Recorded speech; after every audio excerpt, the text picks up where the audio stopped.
CM Revanth రెడ్డిపై కాంగ్రెస్ బహిష్కృత నేత బక్క జాట్సన్ తీవ్ర స్థాయిలో మండిపడ్డారు. ఎన్నికల వేళ కాంగ్రెస్ ఇచ్చిన హామీలు నెరవేర్చడం లేదని ప్రశ్నించినందుకు తనను పార్టీ నుంచి సస్పెండ్ చేశారని ఫైర్ అయ్యారు. బీఆర్ఎస్ ప్రభుత్వం రైతు బంధు వేసేందుకు ఖాతాలో సిద్ధంగా ఉంచిన 7,500 కోట్ల రూపాయలు ఏమయ్యాయో రేవంత్ రెడ్డి చెప్పాలని డిమాండ్ చేశారు.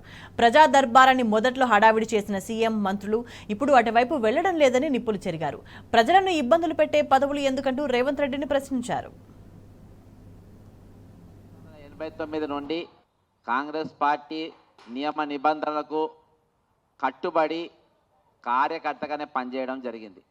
కానీ ఈరోజు మరి ఆయా పార్టీలకెళ్ళి సంచార రాజకీయ నాయకులు కాంగ్రెస్ పార్టీకి వచ్చి కాంగ్రెస్ పార్టీ ఐడియాలజీ తెలియదు, కాంగ్రెస్ పార్టీ ఐడియాలజీ పుస్తకాలు చదవలేదు, నాకు ఒక నోటీస్ ఇచ్చి ఆ నోటీస్ పైన నీ మీద అనేకమైన కంప్లైంట్లు ఉన్నాయి, ముఖ్యమంత్రి గారికి వ్యతిరేకంగా మీరు మాట్లాడినరు, దీనిపైన ఎక్స్ప్లెనేషన్ అడిగినారు.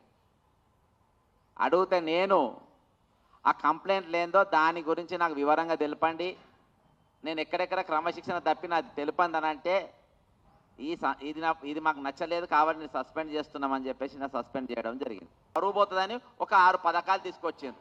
అంటే మేము మా పథకాలు చూసే ఓటేస్తామని, ఆ పథకాలు ఎవడు అడగలే.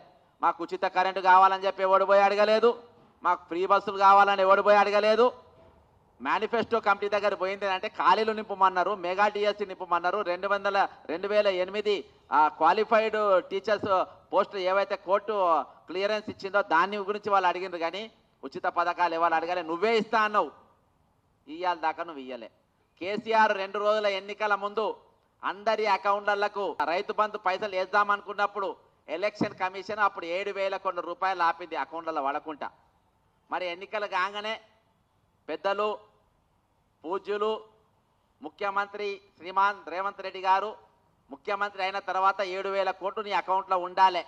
ఎక్కడి పోయినాయి ఈ 7,000 కోట్ల రూపాయలు? ఎక్కడి పోయినాయి? ఎవరి అకౌంట్లో పోయినాయి? ఎవరికి బిల్లులు చెల్లించారు? రైతుల నోట్ల మట్టి